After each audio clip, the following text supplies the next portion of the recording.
T-minus 10 minutes before your book club starts. Ruby, please introduce your character. Where are you right now, and what are you doing? I think Ruby enters, we see her enter, and we see that the camera is lingering on her hands as she is twirling a coin, the doubloon between it, and she kind of flicks it up her sleeve, almost as if she was remembering that.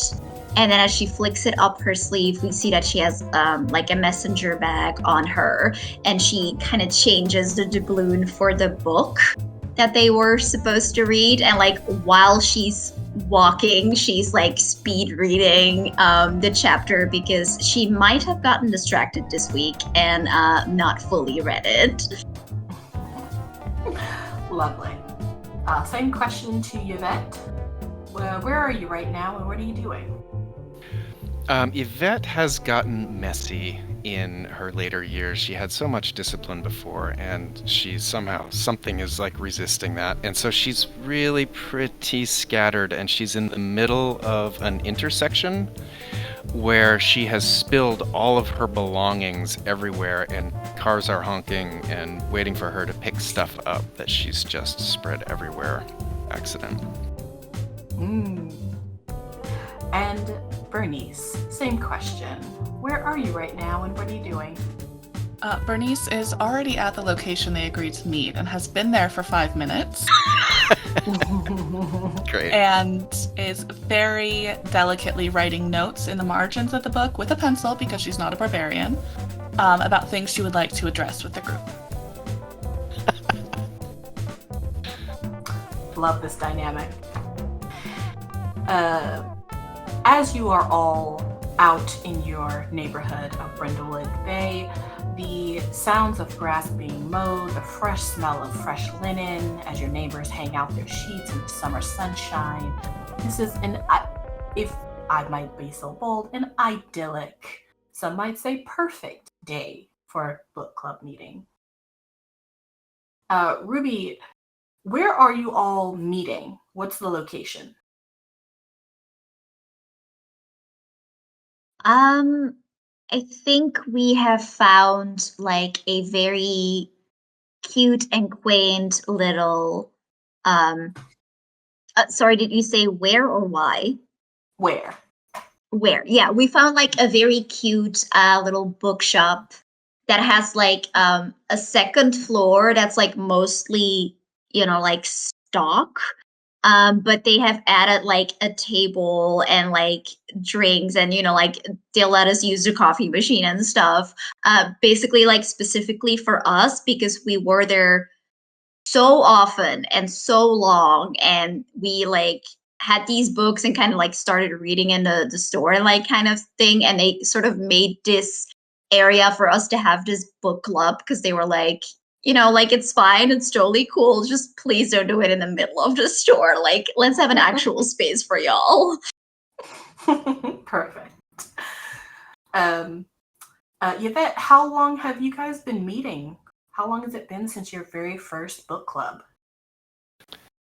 I think that we're coming up on our 1-year anniversary, which we've already been talking about how to honor that when it comes up, but it's not today. Amazing. 1 year. Very close to 1 year.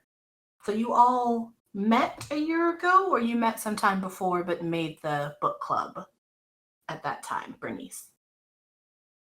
I think Bernice arrived in Brindlewood Bay about 5 years ago and immediately set to getting to know every single person of interest in the town. So obviously the former nun and the not at all jewel thief caught her attention.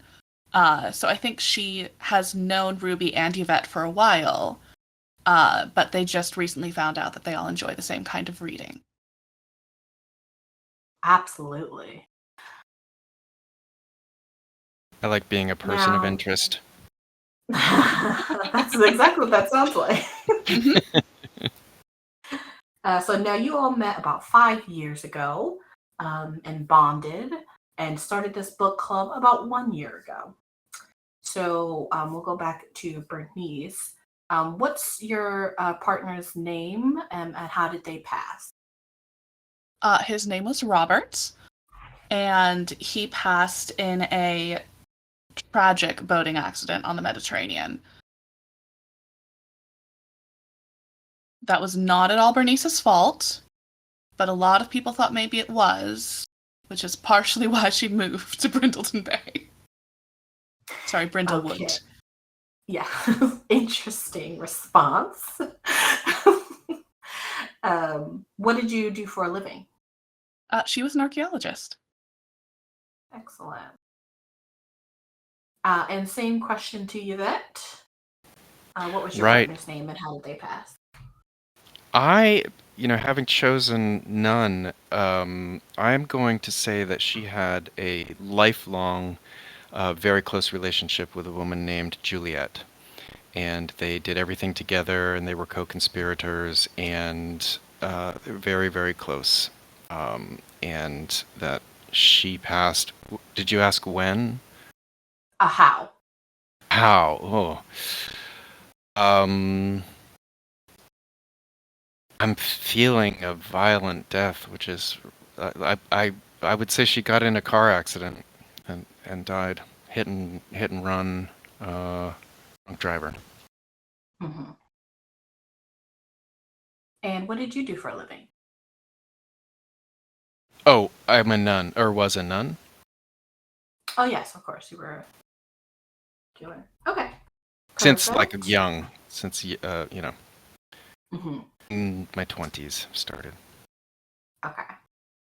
And Ruby, same questions.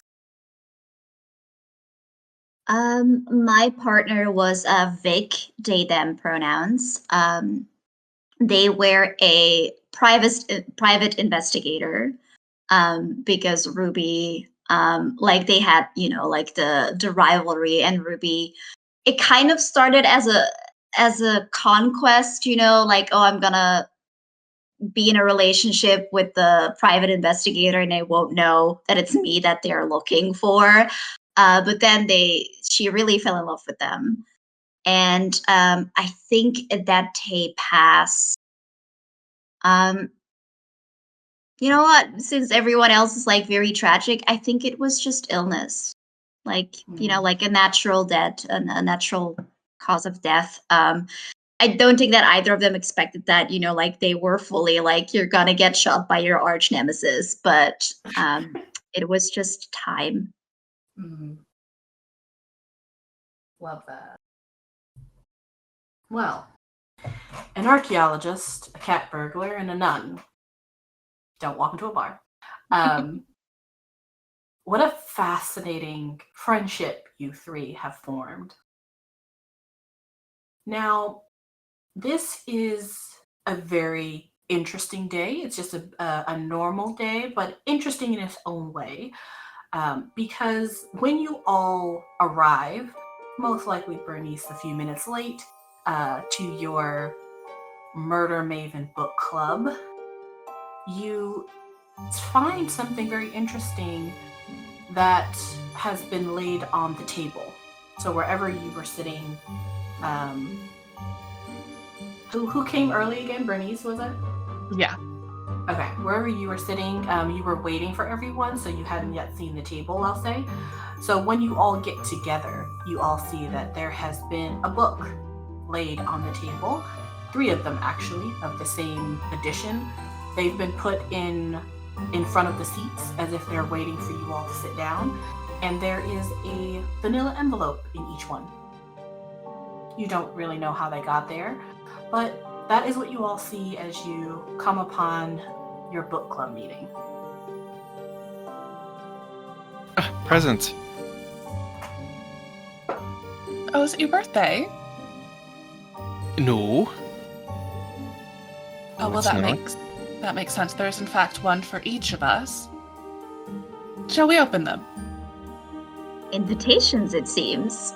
And like Ruby will snatch one, and like with her pinky finger, like with the nail, she opens it in such a way that like doesn't even, if there's like, you know, like tape or wax on them, like she opens it in a way that doesn't disturb it.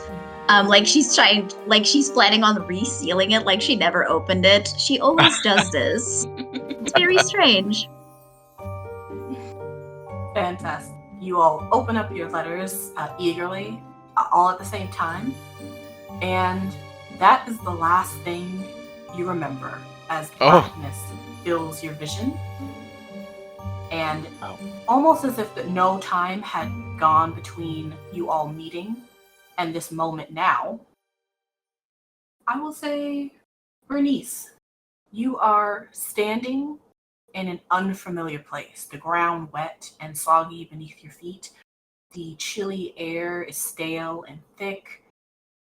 The sunlight that was there earlier, from what you remember, has been replaced by silver moonlight as it is now nighttime. And there is a giant, hauntingly beautiful, but almost burned brick with black wood, huge mansion, a manor that stands directly in front of you. No one is around you. It is eerily quiet. You do see that there is like a dull shine that comes from one of the windows in the house, although the rest of the house looks very unkempt, almost abandoned. As you kind of look around, you see a long winding road that starts at the manor porch, but seemingly seems to go on forever. And on one side of the road is a vast moor. And on the other side of the road is a thick forest where the tall trees seem to bend and creak, although there is no wind. And before anything happens there, we're actually going to leave you for a moment and go and see what Ruby and Yvette see as they come out of this blackness from their previous experience of being at the book club. Ruby and Yvette, you two are in a car, and it's not stationary. Which one of you would like to wake up driving? Oh, that sounds like a hilarious thing for me to do. That is exactly what happens. You are both sitting in, I would say, an unfamiliar vehicle at first. The lights are on. You're on a nice, smooth 2-lane road that seems to be winding left and right. And Yvette, you are driving as if you're familiar with this road, familiar with this car. But you don't recall getting in the vehicle. You don't recall driving. But you see Ruby sitting next to you in the passenger seat. And as you two are on this road, there is a thick forest to your left and a country marsh to your right. And so we'll start there with you two seeing this strange occurrence as you drive. And there is no hiccup either when you wake up. It's almost as if whatever autopilot you were on in between you coming to realization stayed on. And so you two are just simply in a absolutely silent vehicle driving down this dark road. So not startled awake driving. Young me used to have many Tuesday nights like this, and she'll lean forward and see what's in the glove compartment. Yeah, you open up are you looking for anything in particular, or are you just opening it? I guess like documents or something that could say as like who is this car from? Like, is there anything interesting in there that can give us some hints as to, you know, well, what is happening basically? Sure. You easily pop it open. It's just a glove compartment. And there aren't any documents in there, but there is a bag of tea. Quite old, you assume, been shoved in here. It's just one bag. Still sealed.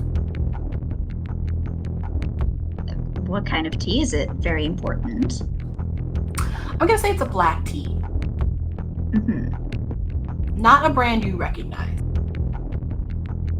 She'll like take the tea, like the sachet between two fingers and kind of show it to Yvette and say, "Well, not exactly a fascinating taste."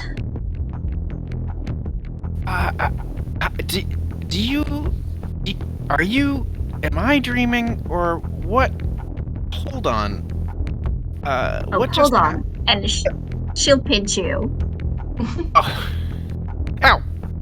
Okay. Not dreaming. Right. Well, do you have any idea how we got here? Slow down on the road. Do I know this road? I've seen it before. Neither of you are very familiar with this road, and in fact, as you are kind of auto-driving and you guys are talking, you actually very quickly arrive at the end of the road. Oh. And at the end is a giant mansion with a light that's in one of the windows. You do not see anyone standing outside. Okay. Slow to a stop. Always wanted to live in one of those. Where's Bernice, you think? I don't understand what is happening. I don't know. This is As you just stop, bizarre. the car turns off on its own. Oh. What? And as Ruby says, "Where's Bernice?" we go back to Bernice. Just a few moments before the car arrives. Bernice, you are standing outside of this strange manor. What are you doing? For heaven's sake, I thought we were quite done with the era of having to be careful with when we opened our mail. All right, well, I must be under some sort of hallucinogenic effect. Let's see. Keeper, would now be a good time for me to use my Auguste Dupin move? I don't see why not. Fantastic. The first time I enter a location, I can ask you, what is about to happen? And you shall answer truthfully, though not necessarily completely. So what is about to happen? You are about to meet the housekeeper of this manor. Well, I suppose the only logical thing to do is to go through this trip and see where we end up. So she is going to walk toward the manor and hope that she is greeted with hospitality. The floorboards of this rickety porch creak as you walk up them.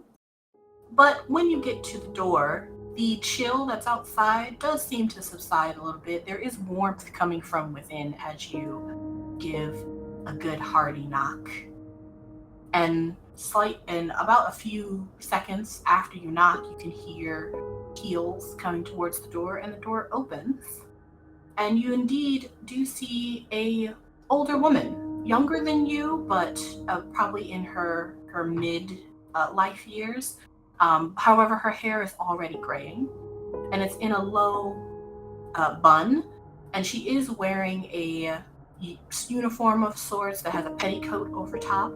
You're not familiar with what company she might work for, but she stands there with a dress, a petticoat over, her hair in a bun, and she's actually holding a lantern, a oil lantern, which you would be familiar with, as she opens the door. And she looks out at you. Oh my goodness. Good evening, my dear. I am so sorry to trouble you. I seem to have gotten lost. Could you perhaps tell me where I am? Well, of course, dear. You're at the manor. Herber Manor. And she kind of looks behind you. Was there an accident on the road? Well, I suspect there was an accident of some kind, yes. She waves you in. Come in. You'll freeze out there. Let me get you some tea. Have you sit down. Oh, that's so kind of you, dear. Thank you. And the door closes behind you. Ruby and Yvette, you two are now outside of the manor once again. in the car that has now died. But there is a warm glow coming from one of the windows and nowhere else to really go. Well, I guess we gotta get walking. Suppose we do. It must be such a hell to clean all that. It looks like maybe someone could use some help with that. Looks like it has seen some years. True, but I suppose that's what it's supposed to look like, right? You don't want this looking all modern. I guess. Looking around behind us as well, just taking stock. Woods. Is there a moor as well? Mm-hmm. Yeah. Yes. It's quite large. It looks like it takes up the majority of this side of the road. So it essentially almost looks like you guys are contained as you look around. So there's the road, and then on one side of the road seems to be an endless forest, and on the other side of the road seems to be an endless moor, and then this manor. All right, well, we're not going in there. We're not going over there, so go up to the house. Well, you want to knock on the front door, or you want to find another way in? Ooh. Well, that's intriguing. Yeah. Let's go around the back and just maybe spy a little bit and see what we see. Spy a little bit, huh? Well, that's how I like to hear it. And Yes. she'll start making her way to the back. Ooh, is that a fence we can go over? It is now. As you guys walk around, and I'll say you're walking around, or are you walking around the front or the back? I think we're planning to go down the back and make sure that they don't see us for at least a little while, it sounded. So Okay. yeah, I think that Ruby is kind of using the darkness to very stealthily try to go and see if there's a window or a back door that we can use. Okay. So then, yes, as you guys walk around the back, there is a small gate, but it's quite broken. It is not in, good repair. It's a wooden gate, not an iron gate, and it does have a front and a little latch, but the latch is broken and the door is pretty much off its hinges. So not exactly a difficult barrier. And as you walk around, you haven't gotten to the back of the home yet because it is large, but on the side, as you're walking around, you do see a bit of a rickety old, what looks like old stables. It's like a medium-sized building that has no windows and has a thatch roof. And there does seem to be a gate, but you don't see from where you guys are any animals inside where you're at. But that's what you see kind of coming around the side of the building.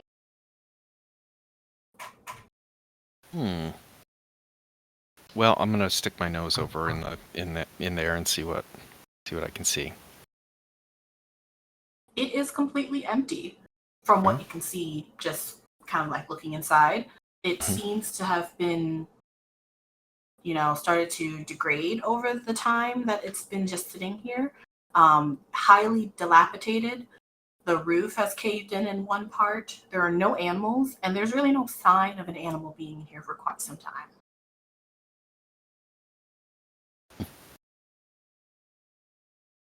Oh, my Jessie would love all of this. She loves stories like this. She would tell me that there's a vampire inside. And I think Ruby is trying to see if there's any... this feels like a house that has a family crest or heraldry to it, right?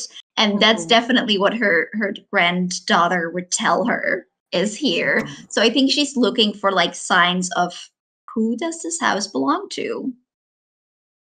I think that would be a perfect time to use your first move. Yeah, I would say that's a meddling move. Mhm. I will leave that up to you whether that is just simply reason or it's sensitivity if you feel like there's something supernatural going on here.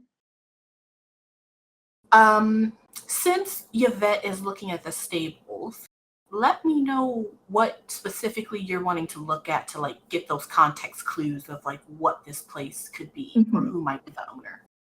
Yeah, I'm thinking, like the gate is very likely to have like something on it to designate it as a gate, like from this house or have a crest.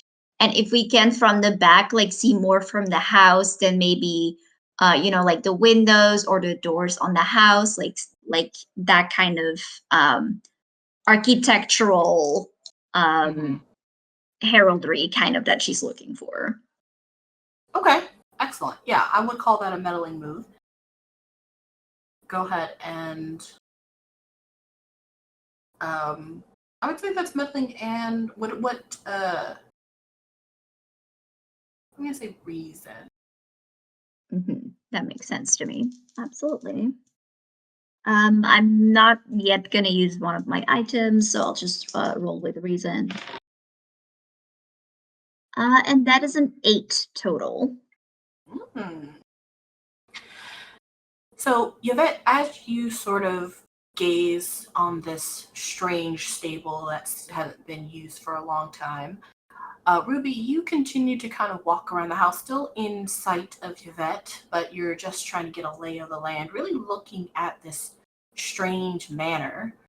And as you're like walking in this really damp earth and you're looking at how this house or manor has been constructed, you're fairly certain that you have seen this somewhere before. You've literally seen this exact house somewhere before. It's just on the edges of your memory, as if perhaps you saw a picture of it somewhere, but you can't quite grasp exactly where you saw it.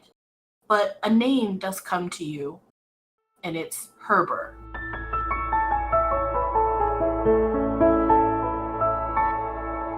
And is that a clue, like a capital C clue? Yes, Okay, yes, it is. perfect. And so, as you two are outside looking around, we will go back to Bernice. Bernice, you have been shown into the main house.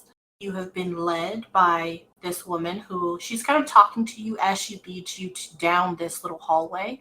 The house inside is a little bit more kept than the outside, it seems. It's a little cleaner. Things that have been broken have clearly been repaired. Almost everything is made of wood. And it smells nice and it's a little bit warmer. So you can kind of tell that they're trying their best to at least keep the inside of the house from deteriorating as much. And so the woman who is walking with you, she is leading you into a large, like a medium-sized drawing room where there is a fireplace.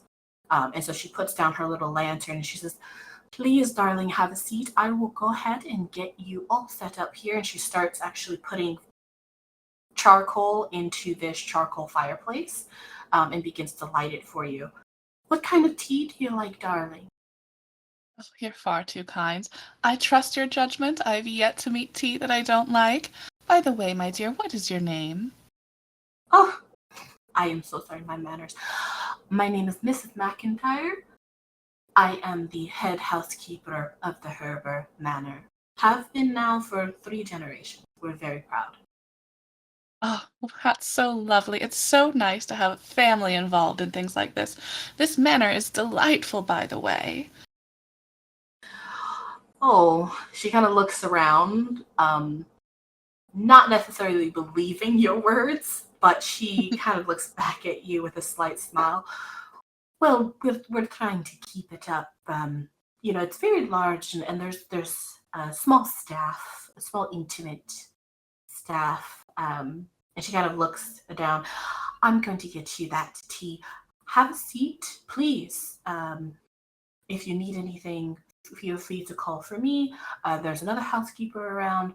I'll try to find her. Young girls, they run off all the time. But I'll try to find Evelyn and we'll get a letter sent to perhaps your family and get you on your way. And with that, she walks out the room into another set of doors, and she closes the doors behind her. There's like double doors just to kind of keep the heat in as the fire begins to roil. And you can kind of hear her continuing to walk, probably to the kitchen to make some tea. The room you're in right now is a large, essentially like sitting room. And so there's a big rug on the ground. You're sitting in a fairly comfortable like couch / chair. The fire is going. There's a lot of things on the walls, and there's a lot of like, you would call them like knickknacks or like items on some of the tables. So this place looks, fairly lived in. You just still don't quite know where you are. I'm more interested in when I am. I would like to kind of look around the room and see if there are any modern conveniences, because I have not yet identified any. Ah, yes. What would you like to roll for that? I will allow meddling or occult here. Ooh. I think Bernice is not inclined to reach for the occult first. Mm-hmm. So let's say she is meddling, looking for modern technology. Perfect.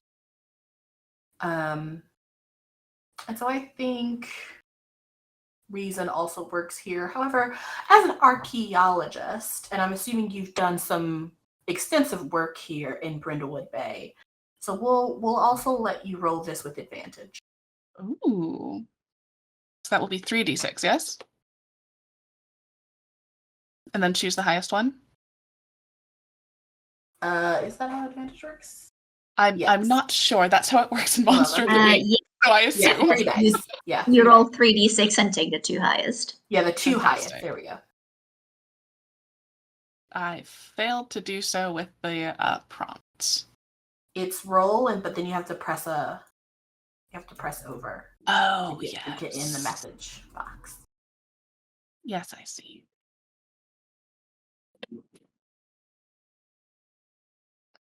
So, with a 6 and a 3, that would be 9, plus the 1 for reason would be a 10. As you look around, you see something quite interesting. Number one, you do still see, or you remember that she used an oil lantern. So you would put that, certainly not in modern times, but not even like recent modern times in terms of like perhaps not even the 1900s. You also see, as you're kind of looking around, yes, everything is made of wood, but it's specifically made of wood from this area, probably from the forest. And Brindlewood Bay hasn't had this large of a forest since the mid-1800s.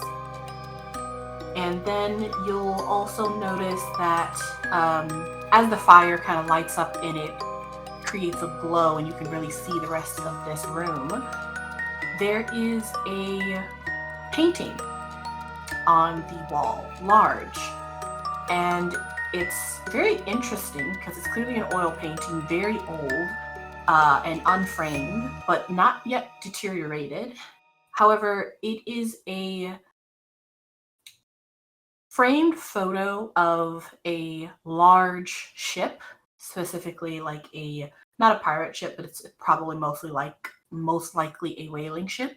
And it's on some rough seas. And it has like a little plaque at the bottom that kind of denotes like what it's about. And you'll see, oh, sorry, go ahead. I was going to say, can I get a closer look at the plaque? Yes. So on the plaque, please let me copy and paste. Sometimes it doesn't like copy and paste. On the plaque, you see there is a name. And it is, once again, Herbert. You've heard it twice now. But it specifically gives you a name, Augustus Herbert. And it gives you the name of the ship, which is called the Deep Reaper. Yes, let me do it.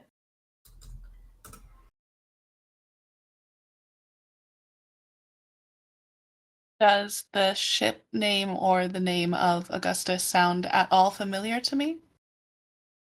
I would say in your studies, you most likely did hear about this strange ship sometime in the early 19th century. And you also would most likely know that Augustus Herbert, you don't know what his connection is to the house, I would say on a 10 at the moment, but you do know that he was most likely a tradesman of some sort who worked on this ship that's being shown in this picture. So he's most likely someone of great importance. But essentially, to answer your question, this time frame you would assume is about mid 1800s. Bernice will sit back down in the chair and just kind of take in the room. Be like, well, this is the strangest trip I have ever been on. I don't think I've ever imagined myself in the mid 1800s before, and I would really like to not be here, but I think I just have to wait for it to wear off. You hear kind of like a high whistle of a teapot as we go back to Ruby and Yvette outside. We'll stop by Yvette first and see what you're doing over at the stables. Well, Yvette has come to a slow realization that she thinks that she is probably dreaming, and that is why, from the outside, it would look like she is performing some kind of bizarre pantomime.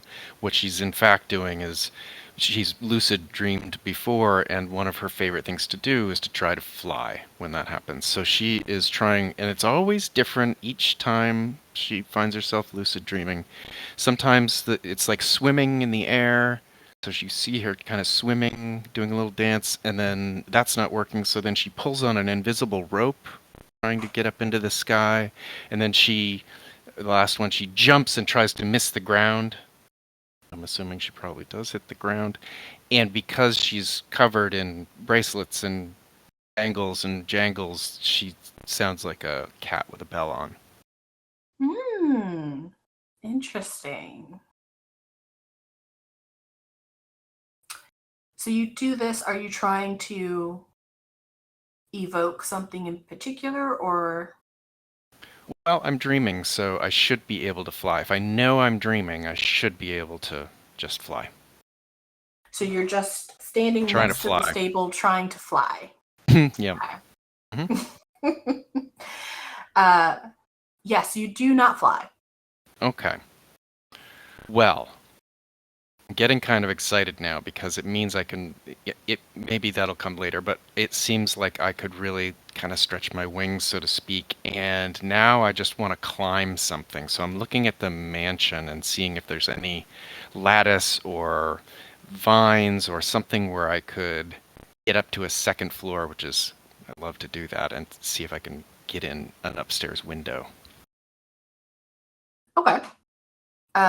As you're kind of looking on the outside, you see Ruby, who's walking around as well. You don't see anything that would allow you to climb safely, I will say. You could probably, if you're really good at rock climbing, maybe get up there by putting your fingers in between some of the loose bricks. But there is no like vegetation growing on the side of this building. And then there's no like lattice work going up. Okay. You can clearly see though that there are basically 3 stories in terms of like windows. So there's like the first story, the second one, and then a little tiny, no, well, it's not tiny because this place is huge, but what looks to be more of like a window in the gables. So it's probably attic space. And there's a light somewhere, right? On the first floor. The first floor. Well, I'd like to peer in the window that has a light on. Perfect. You go up to the window.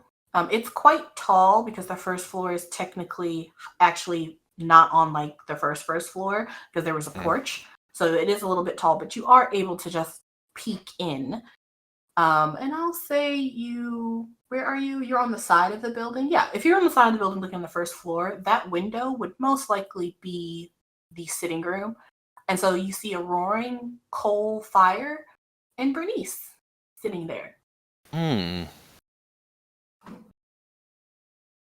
Ah! Ruby is where? Looking at eaves and whatnot. I I call think for Ruby. You know. Yeah, Ruby strolls over and just like very casually says, a lit window is usually not the best place to try and break in. That's what the movies say, at least. I would know. Look, Bernice is right there. She's inside already. I don't think we have to break in. Disappointingly. Oh, okay. She's not tied up, damsel in distressy. Wait, let me look. Is she? She is not. She is sitting on a couch quite comfortably. Seems to be just kind of looking around, exploring the room a little bit, and waiting. Okay, I'm gonna rap on the window. There's nobody else there, right? I don't see anyone else there. No, you do not see anyone from your spot. I'm gonna rap on the window. Because I think that would be startling. Mm-hmm. Indeed, Bernice from inside, as you're kind of still looking around, waiting for your tea, you hear a tap, tap, tap coming from the side window. Oh. Well, I was with them before. Yes. And she'll like jump out of the chair and rush over to the window and try and open it. Excellent. That is actually, well, so these are very old windows, but I will say that they at least are opened for like maybe fresh air. I feel like that makes sense. So it's a little sticky, but you're able to open one of them. Not big enough for anyone to climb through. Oh. Okay. Oh, hello. Hi! Are you two... You're here. I'm not imagining you, right? No, She pinches you. Oh. I probably should have expected that. Well, anyway, I'm glad you're here. How did you get here? By car. You got a car? You just ended up in the middle of the moor. Oh, that's rude. Well, it wasn't a very good car, and it immediately broke down on us. Oh, well. Did you find anything interesting in it? Tea? Oh, the house lady is making some tea right now. Would you like to come in? There's a house lady. What? Yes, a Miss McIntyre. She seems delightful, a little bit confused. Oh, also, I think we're about 150 or so years in the past. Maybe closer to 170. Either way, we're much younger than we were. Are we? Well, we weren't even born yet, technically, I think. I don't know how time travel works. When she says Well, that, I that's- look at my own self, I look at my hands, and have I changed age? Have I Oh. reversed? Interesting. As you all look at each other, you are all unchanged. All right, well, no one tried to meet their grandfather or what have you. My Jessie says that's the number one rule of time travel. And No, also something about butterflies. Yes, don't step on them. Yes, I will not step on them. Why would anyone step on the butterfly? Well, I assume That seems awful. I assume it's an accident. Oh. Well, I might have stepped on some bugs on the way. Well, that's it. You've entirely changed our future. As you guys are having this chat. Bernice, you see someone walking from around the stable, which you can see out of the window, coming up behind Ruby and Yvette. It's a very tall person. You can't tell if it's a male or a female. It has, or however they identify, it has they have a huge coat on that goes all the way down to the floor, as well as really thick boots, and they're holding a large shovel. What? Oh goodness, behind you, ladies. Excuse me, person. Hello. Ruby and Yvette, you guys swing around, and Bernice, you call out to this person as they continue to walk towards you fairly silently until they get close enough to where when they speak, you can clearly hear them. But when they get close, you see that it's an older gentleman. He puts down his hood, and he's like kind of balding. He has kind of like really, he doesn't look that old, but it's clear that the work that he does has kind of aged him. He has really hard and crusted hands, and a really big scowl on his face, and really big bushy eyebrows. And his eyebrows are furrowed because he's confused to see you two out here. And he just sort of goes, "Can I help you ladies?" Oh, goodness. We just got lost and we're looking for some shelter. It's kind of cold out. Is there anywhere that we might warm ourselves? That'll be he kind of looks down at his at the ground between you two, sort of trying to think. It's not really my job here. What is your job here? He kind of holds up the shovel. I take care of the ground, you know. Digger. Well, yes, I suppose you could say that. I do dig things.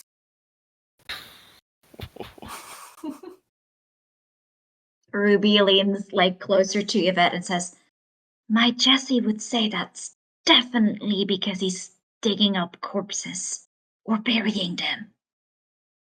Yeah, I thought maybe that might be the case. I don't know why I said digger.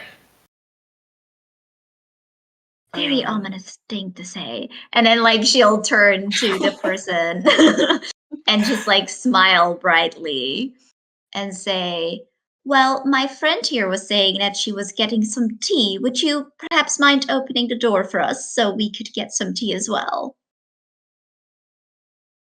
I mean, you are welcome to dig under the door, but I do think that's going to be quite a bit more difficult. He sort of nods slowly and continues to walk directly towards you. And when he's about just literally a couple of feet right next to you, he sets the shovel lightly down to be leaning against the house. And he just kind of looks at you. And now that he's closer to you both, he towers over you. He's got to be like 6'2", 6'3". Also very wide shoulders. And even though it's not raining, his coat is very, very wet. It looks like he came from a place that had just been recently pouring down rain, because the little bit of hair that he has on his balding head is also sort of soaked. And he kind of looks you directly in the eye and he just goes, "Yes, ma'am," and begins to walk around the house, expecting you to follow. As I follow, I am looking left and right and just getting a sense of, has it rained recently? I'm looking for shininess on leaves and prints as we walk. Yeah, I will say, unfortunately, everything is like wet. Everything's wet. It's one of those places where the forest has a fog, the moor has a fog, like the ground looks a little fog, like everything's just moist, unfortunately, including like the house like the wood on the house looks like it has like fresh dew. So sometimes you could be like, oh well, it could have just recently rained, or it could be just wet like this all the time. You would have to kind of know more about the area. And his being soaked checks out with that level of wet. That Doesn't seem like, depends. yeah. Okay. I think as you're walking behind him, you can find a couple of things out if you'd like. I think a roll is in order here. Yay. So you can either, again, I'll either accept a meddling or an occult here. You'll accept an occult? I'll take an occult. Yes, I will. And I think I just get the 2. And then my sensitivity bonus. Is that right? Mm-hmm. Okay. The roll is a 4 total. And so you're adding your sensitivity, and that was just a 4? Oh my gosh. Yeah, I got a 1 and a 2. Rolled a 1 and a 2. And I guess I only get the 1 sensitivity bonus, so it goes from -1 to 0, right? So that's a 3 total. And you are the... my move is Langdon, and I am the nun. Okay. So you would say that there's certainly something strange about this whole place because of this whole situation. But you really can't tell if this person who came out of nowhere is really like whatever they have had on their person is normal or not, because you don't actually know where they came from either. However, I will say, even with such a low roll, I think all of you know that this is not normal. And so all of the people you meet will most likely not be average. It will not be average. Interesting insight. As you guys walk around the house with the gentleman in front of you, is there anything you want to say to him in this short amount of time, or just follow? Yeah, I think like as Ruby was following him, she'll be like, "Oh, thank you kindly. Could I have a name?" And like, "How long have you worked here?" And like, just kind of like do like the small talk, but there's like questions in there where she's like trying to gauge, like, what is going on here? Who are you? What do you do? Who is this family you work for? Like, she's not asking it like that, but like sort of in this very sweet, like polite old lady small talk, she's trying to get that information. I think that's lovely. Do you want to just do that with like a charm roll? I think meddling move here makes sense, and I think if you wanted to be presence, that makes sense. I could also argue for composure because this is a very intimidating person. It's very scary, and like me being so normal about it, that almost feels like it's composure more so than presence. But I'll leave that up to you. What you think is best? I think one will give you different things. So I think if you're wanting to use presence, he might like you. You might not want that, but he might start to like you. And so I think that will give you a different outcome in terms of like the conversation he has, or how how he talks back to you when you ask him questions. And then for composure, I also think he'll just think you're, a calm, nice woman. And so he'll also probably give you responses, but I think the responses would be different. So either or, but you decide. Sure. Let's be besties with the digger. That's the vibe here. Let's do it. Let's have some fun. They really want me to be besties. It's 12 total. Oh my god. So that also gives No. us a void clue, I believe. Wow. Okay. All right. Let's see here.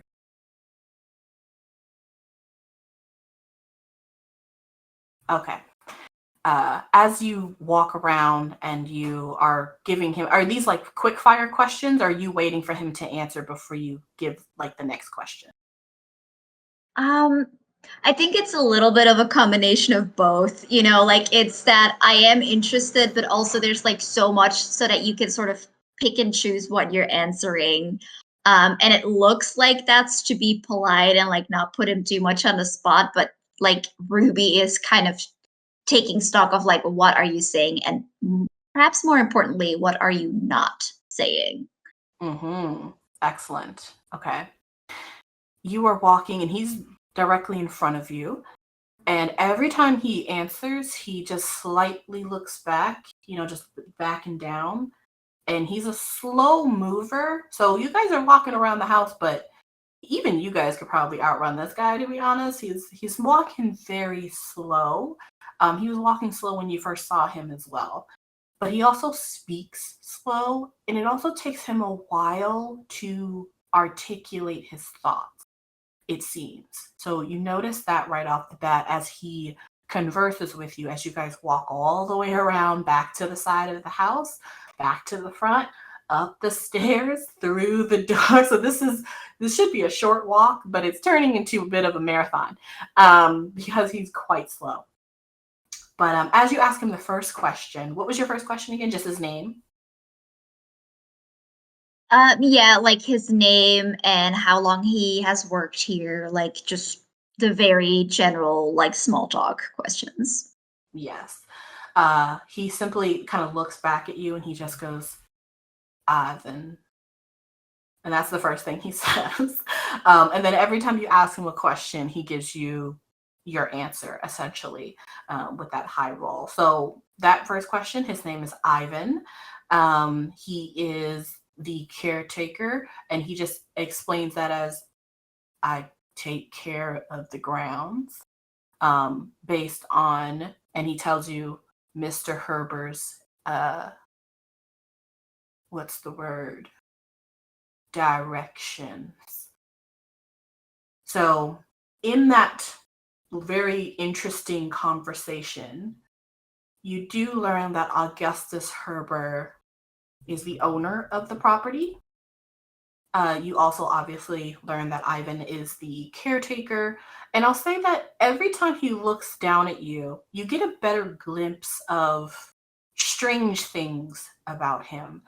There is every time he kind of looks at you and talks, you get a greater sense of uncomfortableness.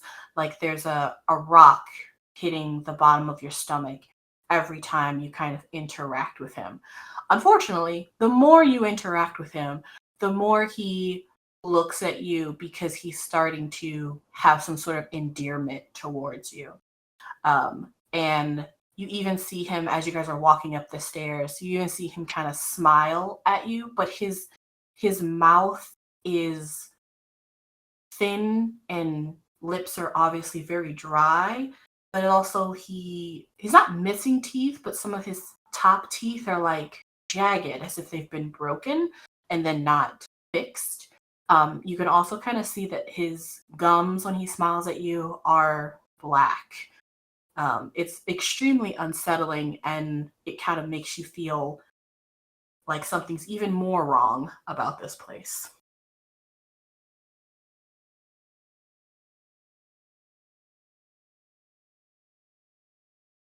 Mhm.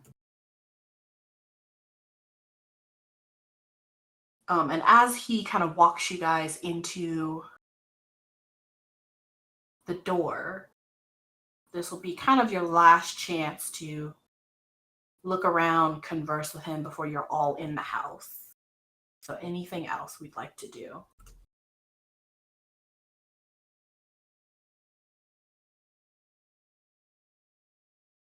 No, I think I'm observing and listening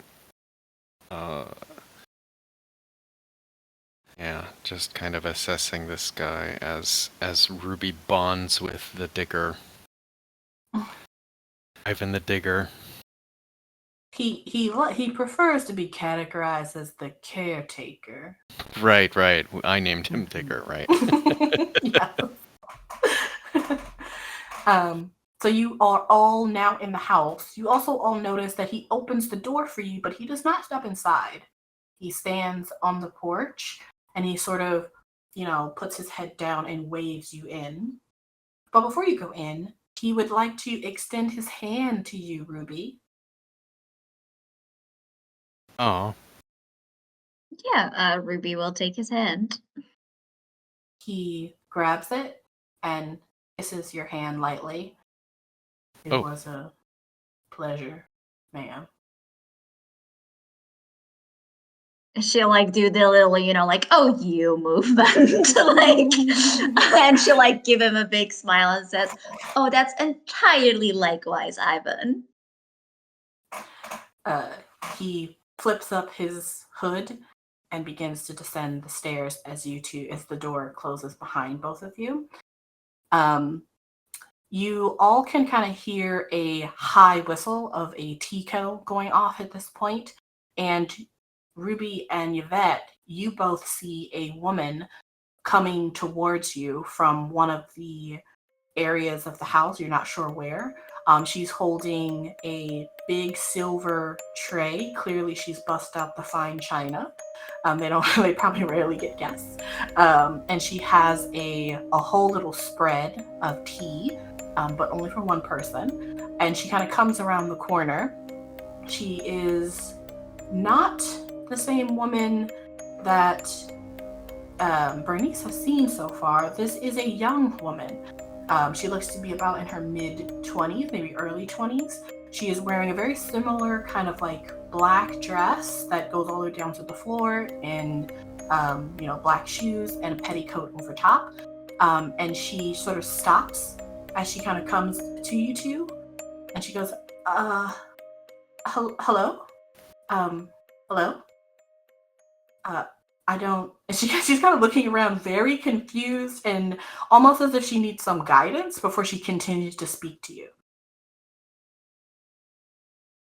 Hello. Ivan let us in. Oh, okay. I was just, sorry. She kind of takes a deep breath and she's like, okay, what do I say? Well, welcome to the Herber Manor. My name is Evelyn. I can show you to the drawing room.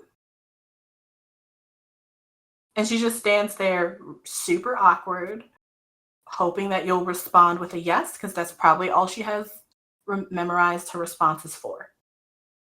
Huh. Oh. Ruby is like giving her like a very like encouraging nod, like the "you're doing great, sweetie" meme. You can do this. Yeah, you're doing great. That was fantastic. That is what you would say to people. She just kind of like looks ahead of you. So you guys are right in the entryway, and she's coming from like the opposite direction as where she's pointing, which is a drawing room. And you can kind of see that that's where the light is coming from. So that's where Bernice is.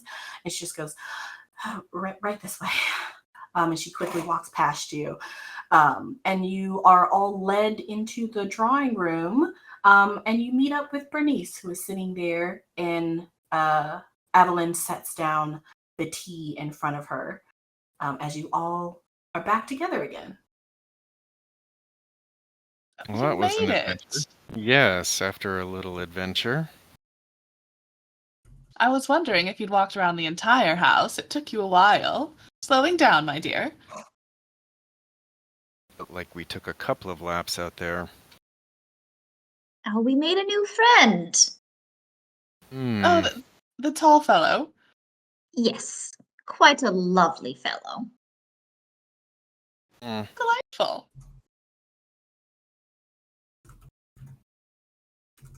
Is the maid still there, or did she like?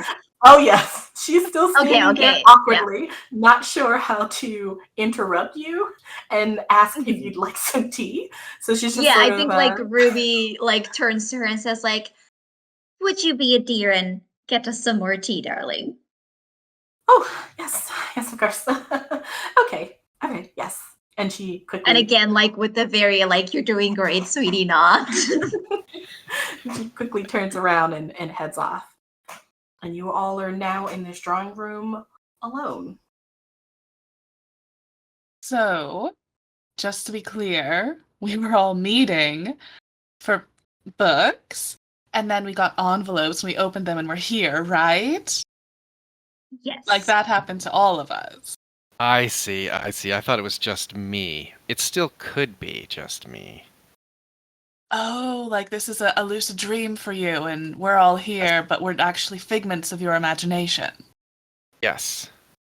Oh, Well, I've I always. will say I think it's rather selfish to make this all about you. I think we Oh, could all be here. oh no, no, Ruby. I want to be a figment of someone else's imagination. It sounds much less stressful. No, trust me. They always make like strange versions of you. Oh, that's And like true. as she's saying this, she's moving towards there was like a giant painting here, right? There was, yes. There still is. Okay, yeah. I mean, listen, giant paintings are only used to hide vaults or secret passageways. So Ruby is going to check if that is indeed the case. Oh, Absolutely makes sense. Okay. So you are going to remove this giant painting from this. Not necessarily like remove, but kind of see if Okay. there's, if there's like a system that clicks and it spins on the wall, like kind of see if there's like something behind it, like not physically removing it because the lady's going to return any moment. That's not very Okay. stealthy, but kind of like have a look if there's something more to it. Or I don't know if Okay. like the eyes in the painting are watching us or whatever. Okay. So are you wanting to just kind of move it around and investigate, or are you wanting to do something else? What are you wanting to do? Yeah, just investigating, just some meddling moves. Like while we're Okay. talking, I'm just like having a little fun with this painting. Okay.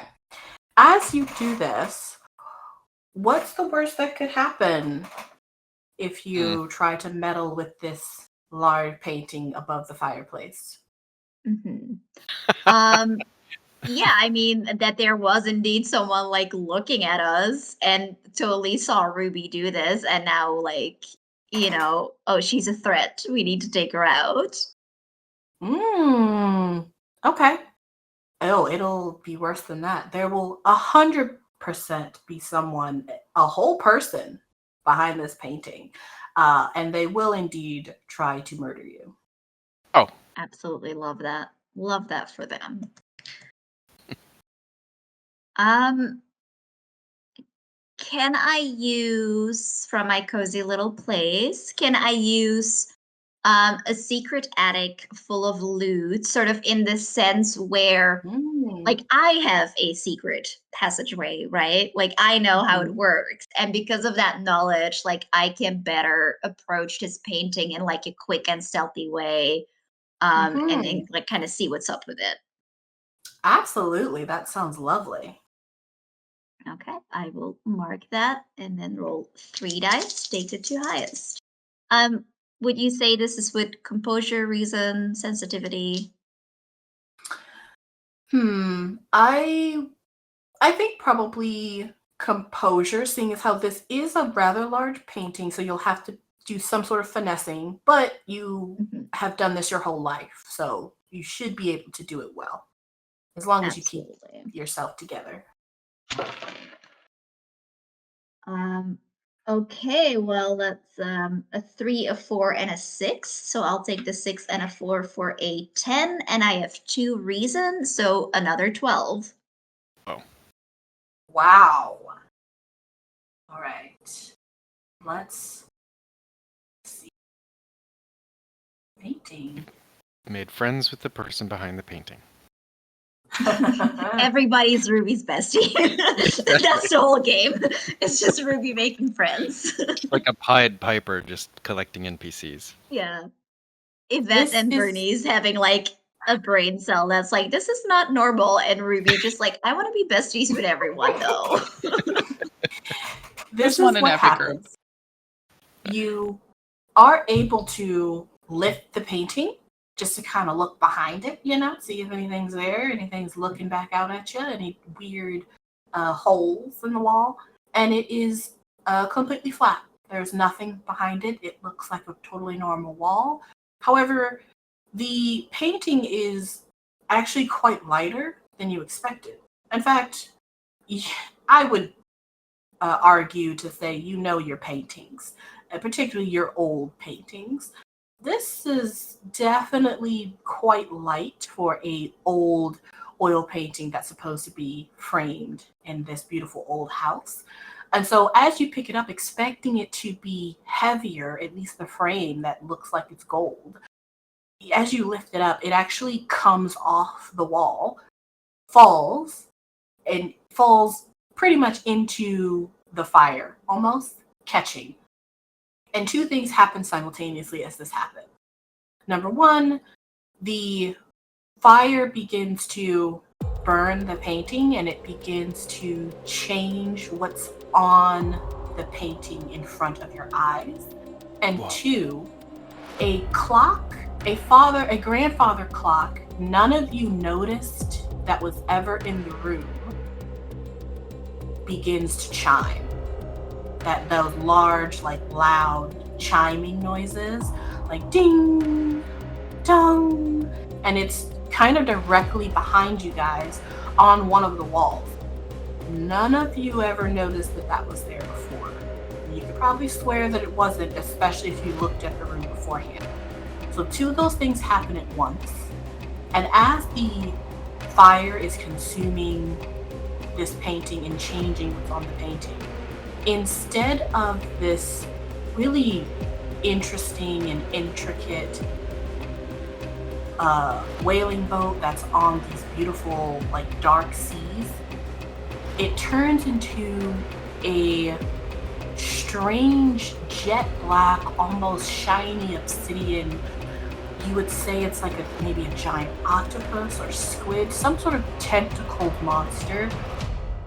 It's wrapping its coiling tentacles around the ship, and the ship is essentially starting to disintegrate until, as the fire finishes burning it, the only thing you see are these big, black, inky-like tentacles all over this painting, still in the water, almost coming out of the water and trying to devour what's in the painting.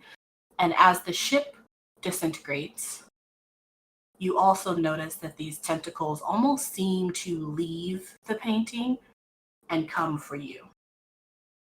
So I'll say that's what you're looking at.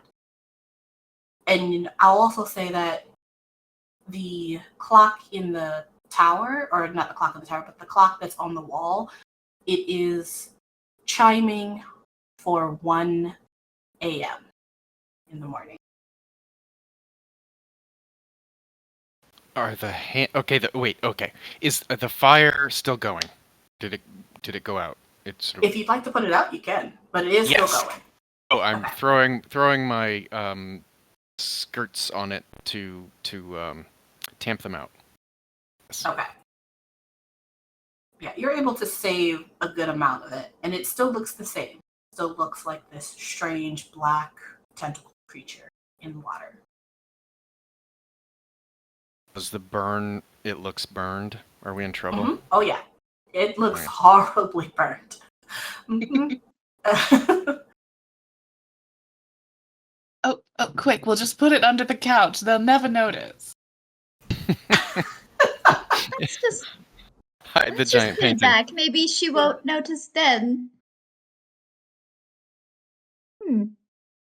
Not quite what I was expecting. Careful! Don't get too close to those tentacles.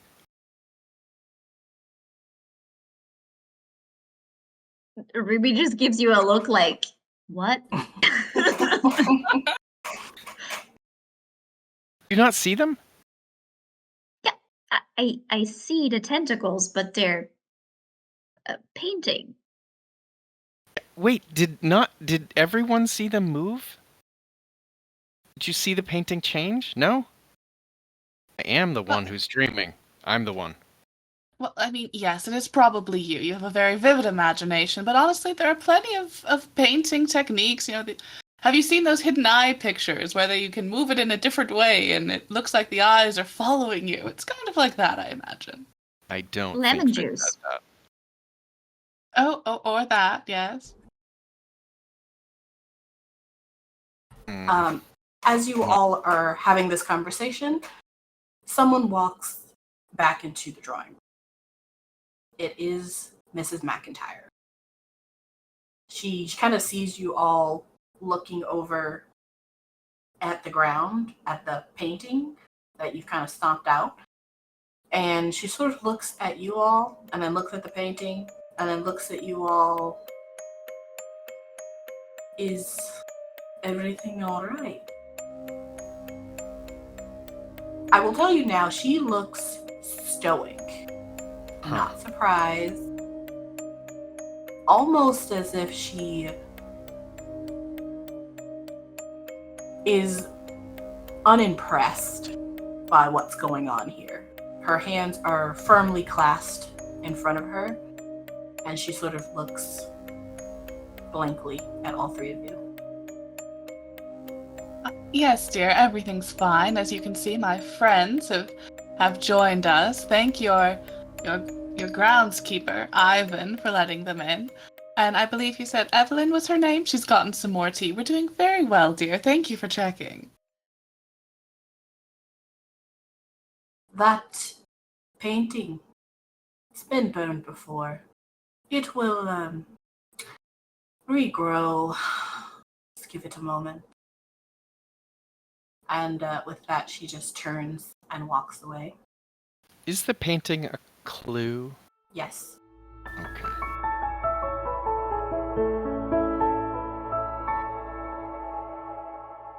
Clues are in the text chat at the top as you guys unveil them. Oh, thank you. Mm-hmm. Bernice wants to wander towards the grandfather clock. Is it still there? Mm-hmm. It is. Are the hands pointing to 1 o'clock?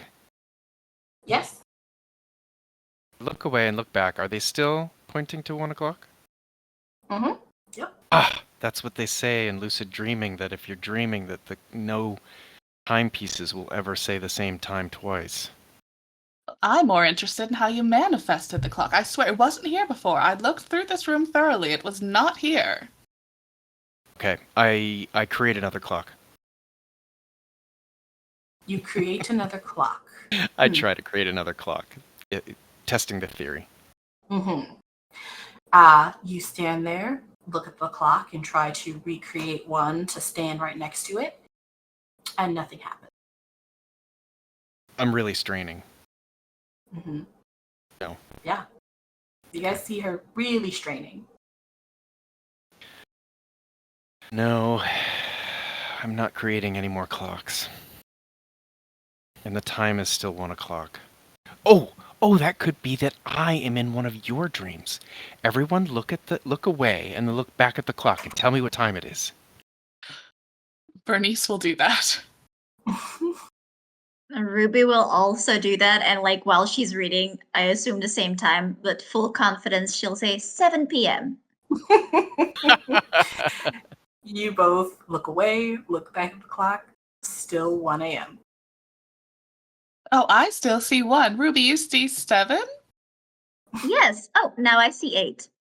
Oh, we're in your dream. You're the dreamer. Fantastic. Oh, see if you can manifest another clock. Ooh, or better yet, some scones. You don't see the second clock? Strange. Oh. You all again hear a very high whistle from a tea kettle. And just like last time, expecting it to eventually subside, but it doesn't. Oh. And it keeps going. Well, that sounds ominous, doesn't it? Well, the worst thing we could possibly do is go check, so let's go check. Agreed. I think Bernice will link arms with Ruby and then offer her other arm to Yvette. Come on. Shall we skip? Oh yes. You guys skip hand in hand down this very thin hallway. Terrible for the joints. Terrible for the joints. But you make it, you essentially follow the sound of the whistle, which is very loud, so it's really easy to find. It is much colder the further you get away from the drawing room, because that is the only place that at this moment is lit with heat. But you get to the kitchen. It is a bit of a galley kitchen. Essentially, it's very long and thin, and there is a very old stove. It's made of wrought iron that is actually in the center of this galley area, where there is a cutting board on a table right next to it, and you all see the tea. You also all see, lying on the ground, Evelyn. She is face down and limp. Oh no! No. We rush to her and check for signs of life. Is she conscious? Bernice takes the kettle off the stove. Nice. Strong move. Yvette, you are going to go check on... Excuse me. Yvette, you're going to go check on Evelyn that's lying on the ground. Bernice, you go over to take the pot off the stove. Ruby, where are you in this moment? I am immediately checking, what are the entrances? How could people have gotten in or out of here? And do I see, I don't know, footsteps, a little bit of fabric that caught somewhere? I'm immediately looking for how did they get away. Okay. Yvette, you are solely focused on Evelyn. You go to her side and you're trying to figure out what happened, or if she's at least alive. Are you touching her and whatnot? Yes, if she's completely not conscious, then I'll move her just a little bit and look for signs of, injury. Okay. You pick her up or touch her, or you're just trying to figure out if she's at least breathing, I'm assuming. She is not breathing. You can tell that kind of right off the bat without needing to do anything, because not only is she not breathing, she is ice cold. Meanwhile, Bernice, as you take the pot off of the stove, you kind of can look around at where the tea was. There's clearly a silver tea tray that's sitting there. It has some cups that are for 3 other people. It was clear that she was getting the tea together. And was interrupted in the middle of it without even really doing a check. You can just kind of see that that's on the table. And then, Ruby, you are really doing a full investigation of this area, trying to figure out, kind of assuming that something's happened to her, and you want to kind of look at the area. So as you're looking around, go ahead and make a meddling move. Absolutely. With reason, I suppose? I Or think so. composure. Yeah, Mhm. reason makes sense. That is a 9. Perfect. You don't see any footsteps, but I will say that as you look down, and I think probably this is the first time you guys have really looked down at the ground since you've been in this home really closely, not only do you not see any footsteps in here, but you can remember, as you guys have been in the drawing room, as you guys have been in here, even as you've been outside, you haven't seen any footprints other than when you saw other than when you saw Ivan for those couple of moments when he was walking in front of you. So you don't see any footprints anywhere. You also don't really see any like fingerprints. You are now noticing that it doesn't, even though it's cleaner and more kept than the outside, it doesn't necessarily look like things inside have been used. And you can also kind of see that from the fancy silver tray that has biscuits and china that's set for tea, and the tea kettle. They all look shiny and new, almost as if they hadn't been like used or been out. Like they're good set, essentially, that they most likely had to bring out.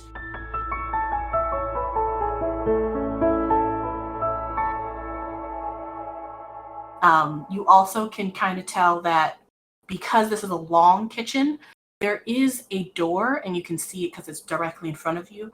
But this is the essentially like the back door or the butler's door, so it does go outside. But you don't see any evidence of anything, which is the strange part. Well, I dramatically say she's dead, and then I pause because we might be cutting to commercial, and then I come back in the same position. And, and then look. I'm now looking for cause of death. Yes. Do you want to roll for that? Yeah, I think that's meddling, right? Yes. Okay. And what's the stat? Would be reason? You're just trying to see if she's alive. Well, I guess I haven't really. Yes, I guess so. Yeah. Haven't I determined Okay. that already, or do I not? I'm not quite sure. I would say you've determined she's at least not breathing. Yeah. Whether you would know whether you should try to do resuscitation or not would take like a reason, most likely, to like actually figure out if you can save her. Yep. Let's do that. So that's Okay. that's it, and that's reason, right? So Yes. I'll get a 1. Ooh, that's pretty good. At 9 plus 1 is 10. That is very good.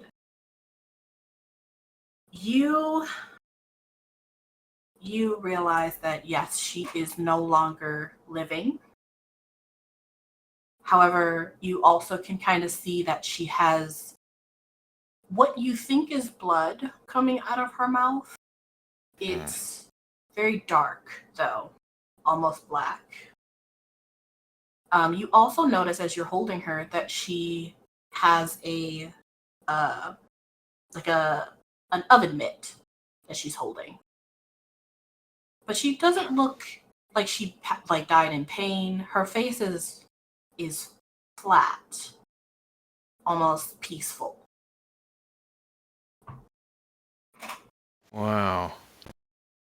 I don't think that I've got medical background, but I do think a nun could have been in some sort of aid situation at some point and have some sense, some medical sense. So could I determine how, like, is this a long, this body been here for a long time, it seems? Looking at the black, dried blood, or maybe... I mean, she's still malleable in terms of like rigor mortis. However, Okay. she is ice cold, as if perhaps her Right. body has been this cold for a long time. But the blood, if that is what it is, does seem fresh. So you're getting conflicting information. Yeah, and it's not red blood. Correct. What? It's black? Tar-like? Or what It's did you not say? that thick. Okay. Yeah, it's not that thick. I would say more oil-like. Huh. Yvette, you were still investigating the body on the ground of Evelyn.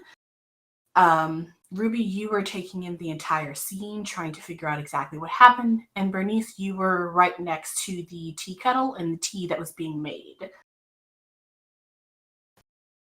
Well, how did she die, Yvette? Don't leave us in suspense. Oh, I was still frozen. I will begin to look for signs of broken bones or other injuries. No broken bone, no injuries from what you can see. Hmm.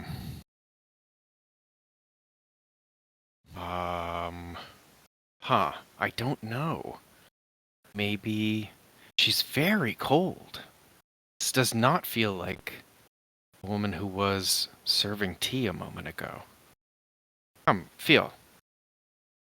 Oh, the tea. Do you think she drank some and it was poison? Oh, yeah.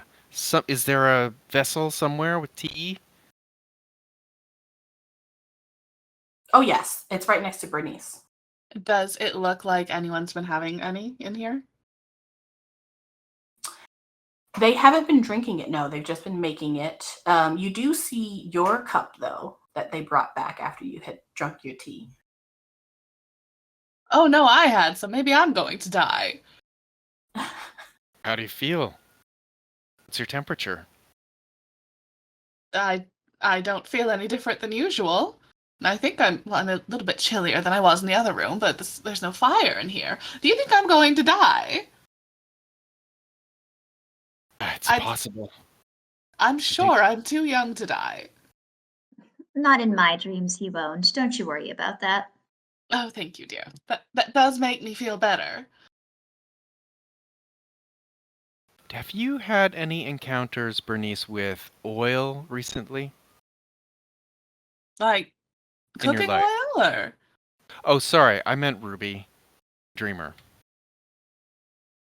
Oh, and I think we see like a flashback of her like dripping oil in a lock and like clicking it open, and then she goes, Yes. No, no, not that I can recall, no. Does anyone, Bernice, do you recognize this substance? And I will wipe just a little bit of the oil. Gross. Coming out of her mouth. Um, is it like motor oil? Are you trying to discern that by Sure asking am. Bernice, or are you smelling it, or? Well, yeah, I'm investigating the oil. I am, Okay. I'm wafting it. Get high in this dream. I love that for you. Yvette really does start dripping, finally. I will say that all of you, kind of as you like pick it up and it goes on your finger, you notice that unlike oil, it's not transparent when it's on something. It is opaque on your finger. Like you can't see through it. It doesn't separate. It is deep and rich and a dark blackness that is, I would say, probably like nothing you've ever seen. Unless it is. Unless I pull a Langdon and so this is I will transform a clue, Mm-hmm. right, into something that gives me a little more information. Maybe it is something I've seen before. Okay. Hold on, I'm looking for my Langdon. Send these moves, okay. So this is only once per mystery. Right. Perfect timing. Yes, it seems like we're...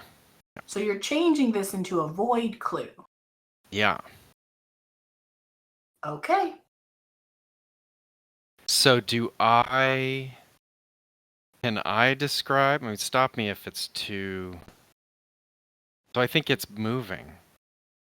Mm-hmm. And morphing as I look closely. It's forming sigils and symbols and things that make me think of flashback in which... Wait, let's see. Yeah, some memory of something I'd seen, something dark, Mm-hmm. some Eastern Okay. European mission I'd been on. Okay, so that's what you're trying to figure out. Um, Go ahead and so then that means you're rolling your sensitivity Okay.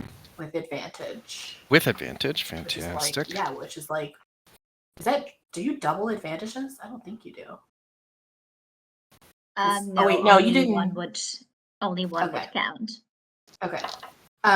So go ahead and roll. And then before you do that, real quick, you're asking some really interesting questions.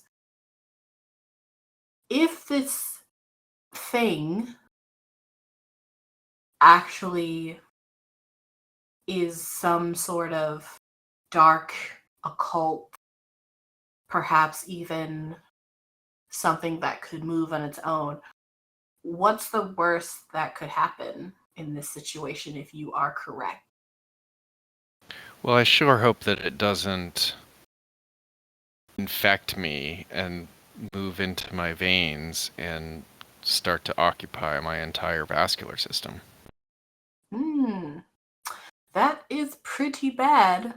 It'd probably be worse. Go, bring it. As if it infected all three of you. Oh, that would make me feel even worse, yeah. Lovely. Go ahead and roll. There we go. That I will take out of 2 5s and a 1, I will take 2 5s, and that's an 11 total. Wow. Man, you guys are really rolling well. Okay. So, you are pretty familiar with not necessarily the substance, but you understand as you are holding it in your fingers what it is. You do believe it is some kind of poison. And you do believe that it was ingested somehow. You also do believe that if Bernice, who's standing right next to the pot, were to open the pot, she would see that there is something in it other than tea. Oh my goodness, let's open the pot. What, the teapot? What's in the teapot? What's in the pot? Yes. Bernice will open the pot from standing as far away from it as she possibly can. In the pot, you actually see tea bags, which is odd. They would most likely probably be using either loose tea or something more local than these kind of like, it's clear that they're bags that are manufactured, like they're from somewhere else. So you would assume they're a little bit more modern, which is weird.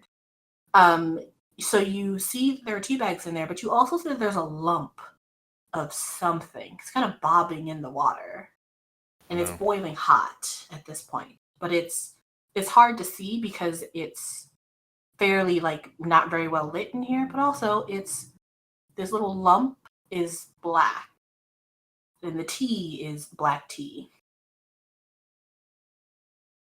Oh no. Did I drink that weird black goo tea?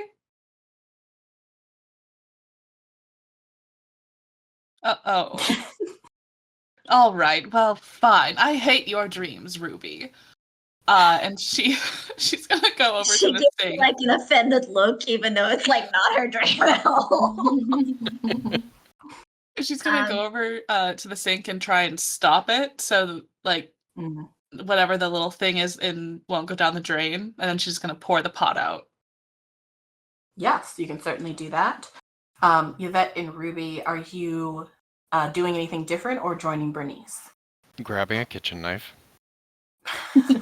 I think I would love to use my move, Father Brown, because we are indeed in the end stretch here. So Father Brown, once per mystery, you can narrate a flashback from the perspective on the unknown killer. Nothing in the flashback is necessarily true, but when you're done, ask the other mavens to define a clue based on what you narrated.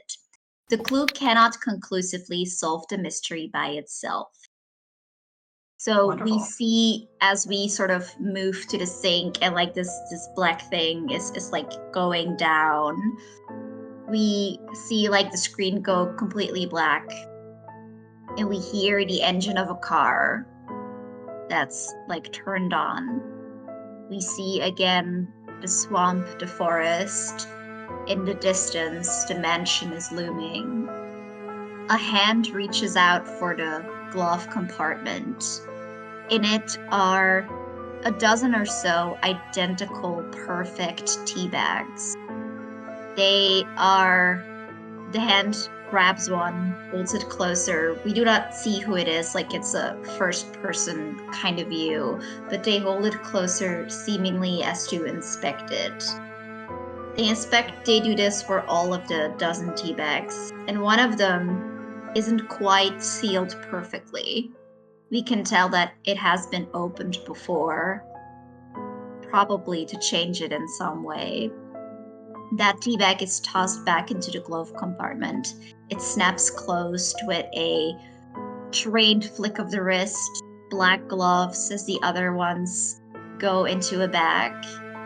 We see crisp. We hear like the crisp sound of footfalls, although we see no footsteps in the dirt as someone walks up to the mansion. We cut to the kitchen. The lid is removed. The tea bags are put in. The lid is put back. And then the person just walks outside. So based on that, what do we think could be a clue here? Oh, man.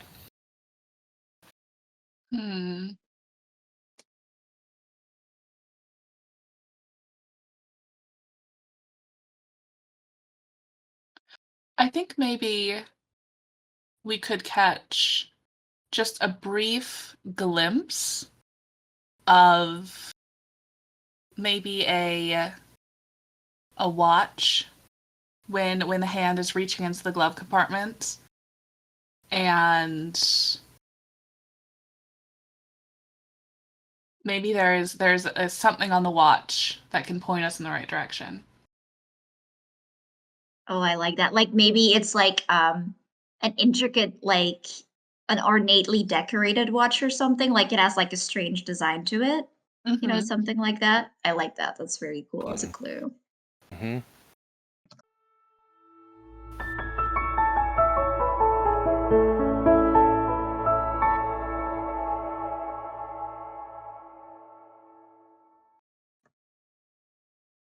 I'll post it in the chat.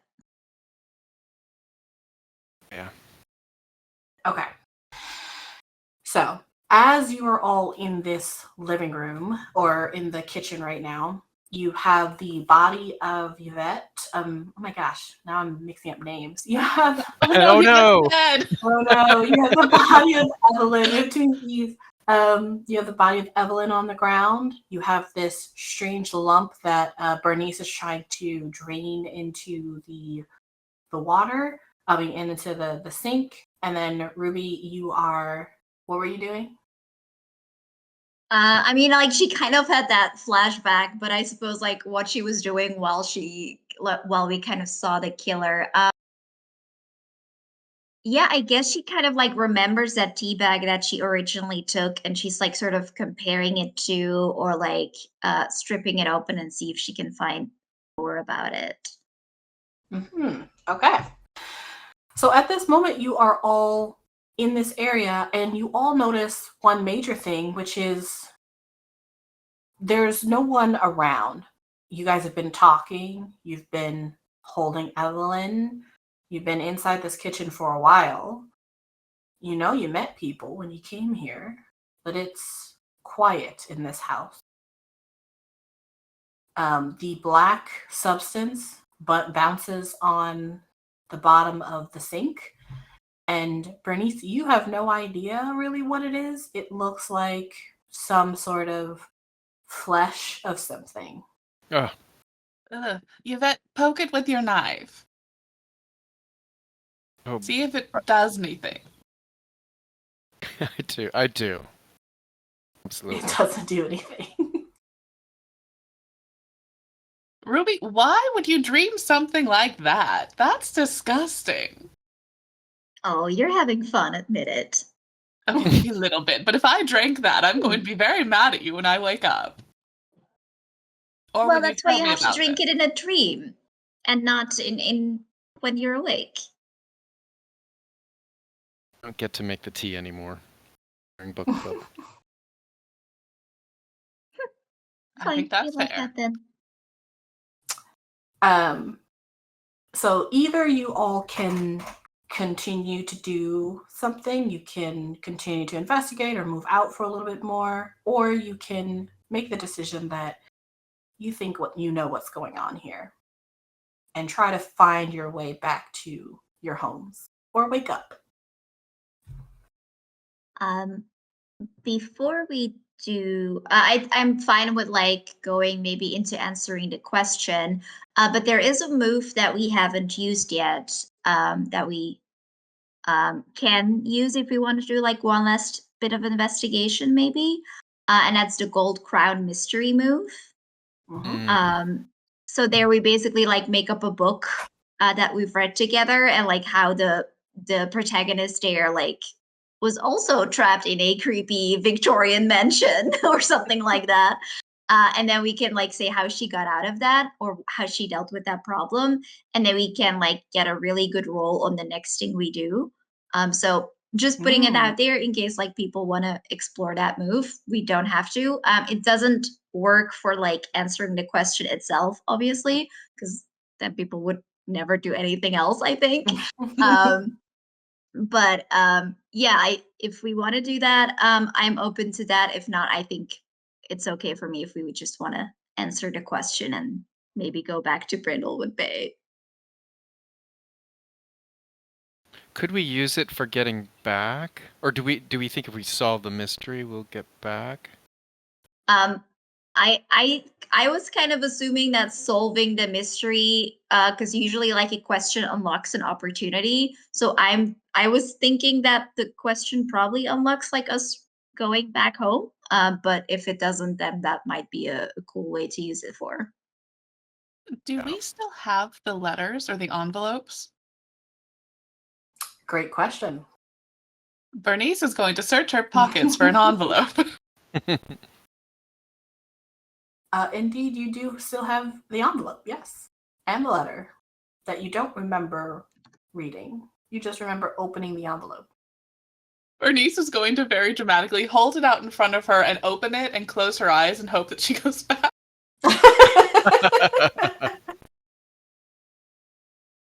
We can do the gold crown to maybe like set up the invitation thing. I think that could be funny. If maybe Amanda Delacourt was like also trapped in a dream state or something, and she got out by like finding, like an object that reminded her of her family or like whatever, like something like that. And then maybe like that could be an information move that gets Bernice like some extra information. I think that could be a fun setup for that. Mm-hmm. Yeah. Okay, it sounds like you just did it. Yeah. So yeah, I think like as you hold out that that envelope, I think we will say like, oh, that reminds me of something that happened to Amanda Delacourt. And then what do we think was the name of that that book? Does anyone have like a good name for a murder book involving dreams? Ooh, maybe it's not involving, or the title is more involving like the envelope. So it could be like an ungracious invitation.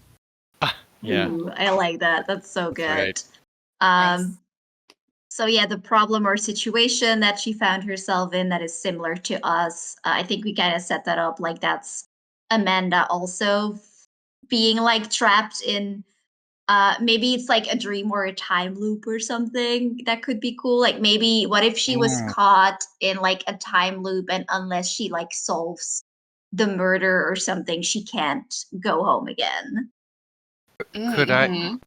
could I add maybe that we have to have maybe an ethics decision here, but maybe the insight is that we have to invite someone to the mansion in some way in the real world, that gets us out. Oh, It's it's like, like we kind of swap Oh, places. yeah, there's a cycle. So we've been invited mm. so that they could get out. And now we The have. envelopes are like the ring, like Yeah. the videotape of the Yeah. ring. I love it. Yeah, sure. I think that's really fun. And how do we think Amanda eventually like overcame that problem or resolved that situation? Like, did she invite someone else in the book, or did she Oh, like find a way to break the cycle?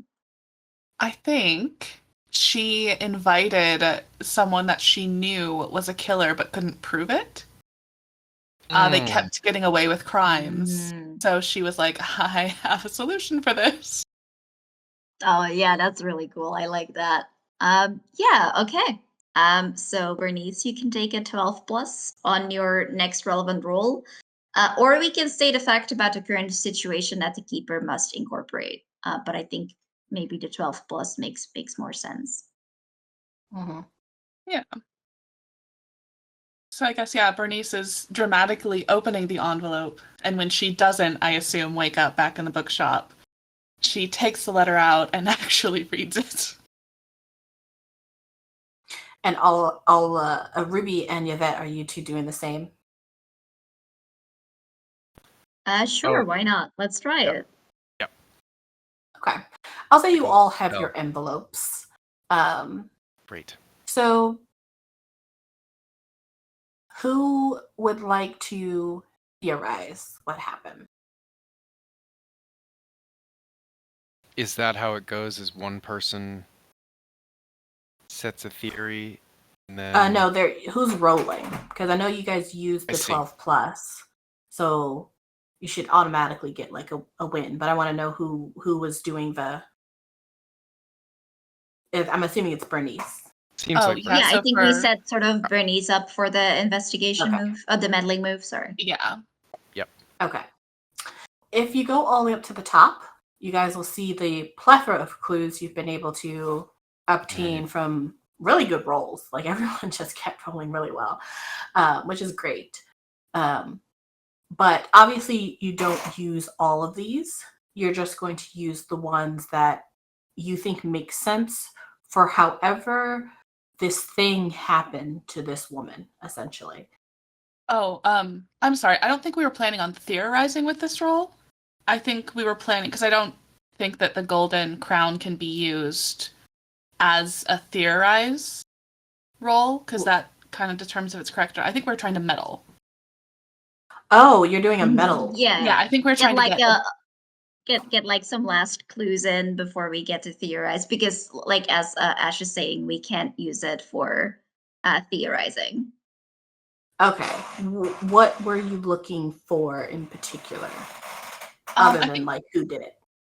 I think Bernice is most interested in what the invitation or what the letter said, assuming it was an invitation to this place, and who might have sent it to them, and if they give details as to why they're at the manor. I see. Okay. Then I'll just go on with. So you all have your letters and you open them and you find a letter, but you also find a beautifully ornate gold coin that pops out. And it's very, very old. One might call it perhaps a doubloon. But you would assume it may have been very popular in the mid 1800s. And there is just a small sentence on the front of the letter, and then there is a name on the back. And the name that's written on the back, you have all heard already several times before. So on the front, it just simply says, "Welcome to my home." And on the back, it says, "Sir Augustus Herber."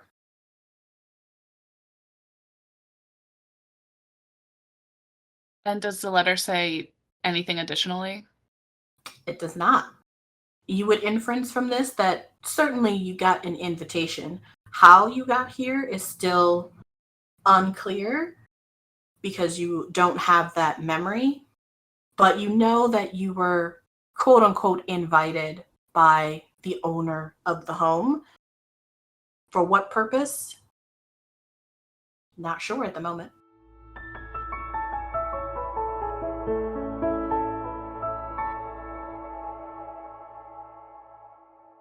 Well, if we can find this Augustus fellow, that might answer all the questions. But Yvette, you wanted to go play with the painting some more? Do you want to burn it again?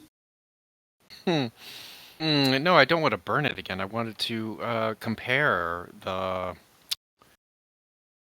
dark, oily inkiness and maybe the floppy thing in the sink with whatever's sinking the ship.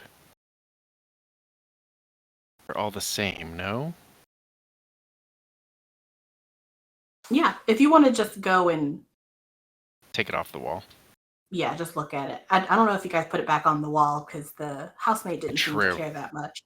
But if you want to sort of, I mean, this is an oil painting, so it clearly looks a little bit too real, but I would say you could tell that, yes, they are somewhat the same substance, if not the substance that's on the oil painting, like that's actually mixed into the oil. At least it looks very much like what's depicted on this creature. Could I get really, really close to the painting and look on the deck of the ship, if it's visible, to see if I recognize anyone there? Nose to nose with the painting, with the ship. I believe in this version, the ship like disintegrated. Oh, So it's there is gone. no ship in the painting. Yeah. Is there it's just a anybody monster. clinging to Flotsam? There could be. Let me see. There could possibly be some stragglers out on the sea, or like maybe being eaten in some other panel. But what would probably happen is you would be able to see like there are things, but they would be like small. So I don't know if you'd be able to recognize like facial features Yep. specifically. Okay. Well, I think I didn't add to any clues there, other than to Well, that's connect okay. dots. Yeah, fine. We certainly have plenty of clues here. 12, 13. Yeah, it's been an eventful night.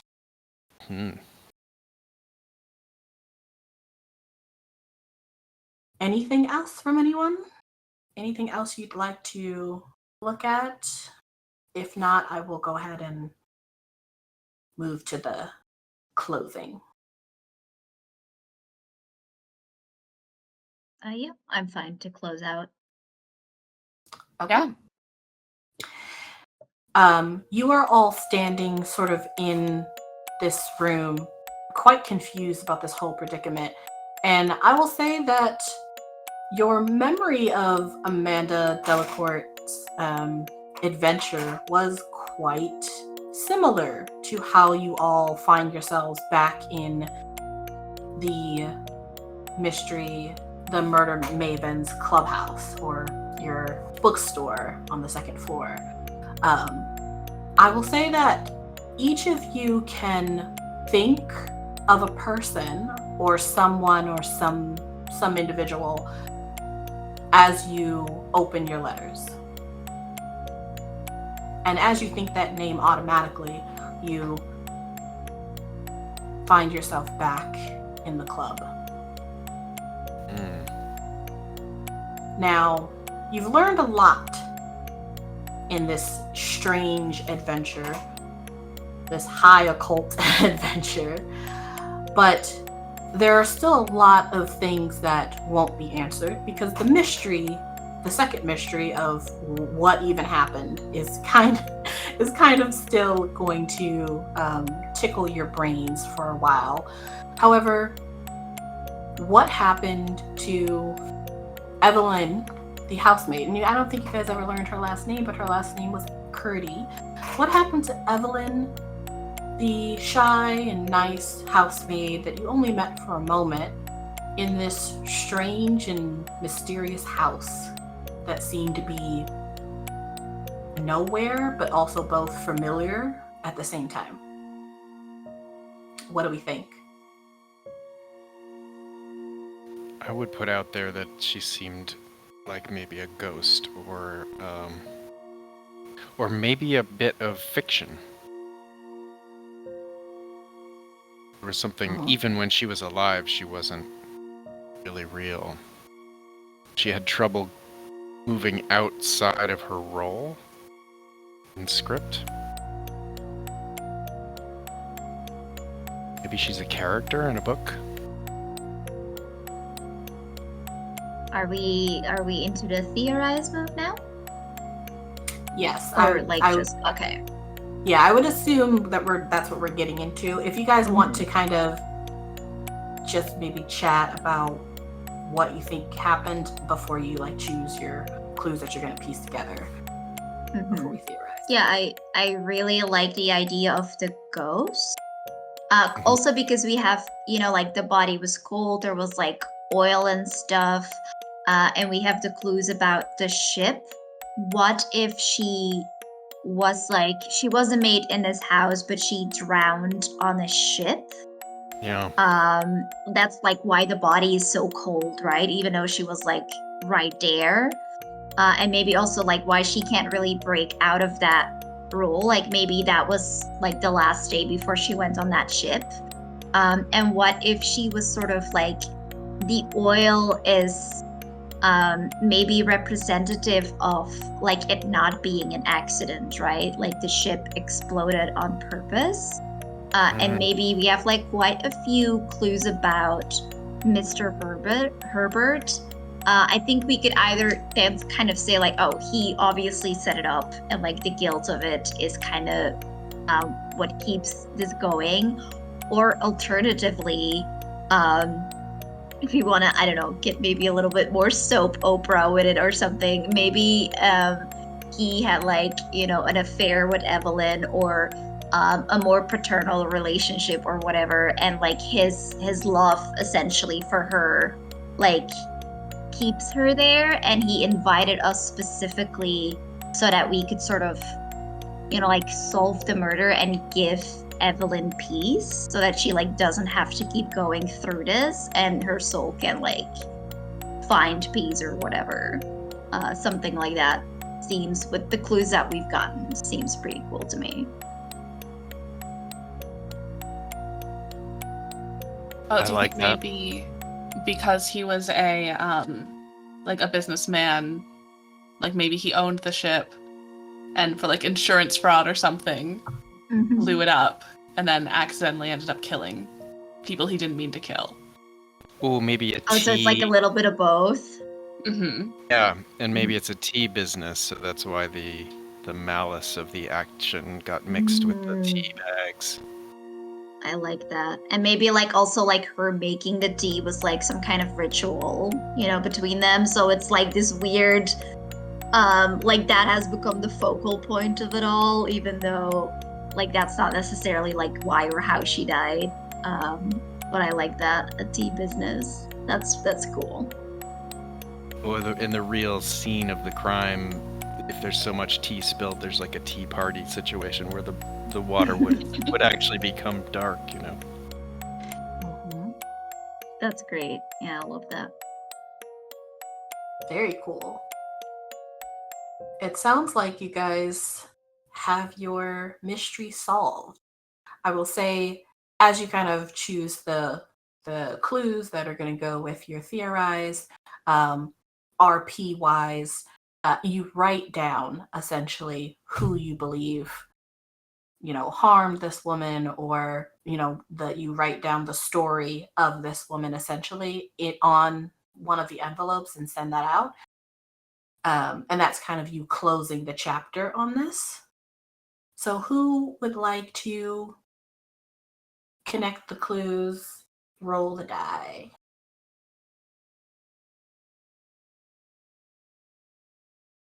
Don't all jump at once. I would elect. It's fun. Ruby's been rolling real well. True, Just and I saying. was gonna Just saying. elect. Sure. Yeah, sure, I can connect to clues. At any point, like, if you want to change anything or, like, have a thought, please jump in. I'll kind of just go from the top to bottom the way I have them written down. So we have the name Herbert, who is the owner of the property. So, as we mentioned, like, he is the one who did it, essentially, but didn't mean to do it, or at least didn't mean to harm Evelyn necessarily. We have the oil painting of a ship sailing against the seas in a thunderstorm. The ship's name is the Deep Reaver. That is obviously the ship that Evelyn was on when the accident happened. Or, well, not accident, when the explosion happened. The black gums, dark eyes, broken teeth. I like to think if we want Ivan in here, I don't think that we necessarily have to, but what if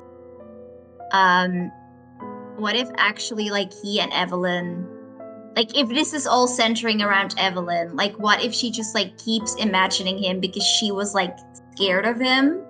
So, like, in her mind, he's the bad guy, right? And he cannot enter the house, so he cannot actually do anything, but, like, he is necessary to keep this, like, this endless cycle of her life going. You know what I mean?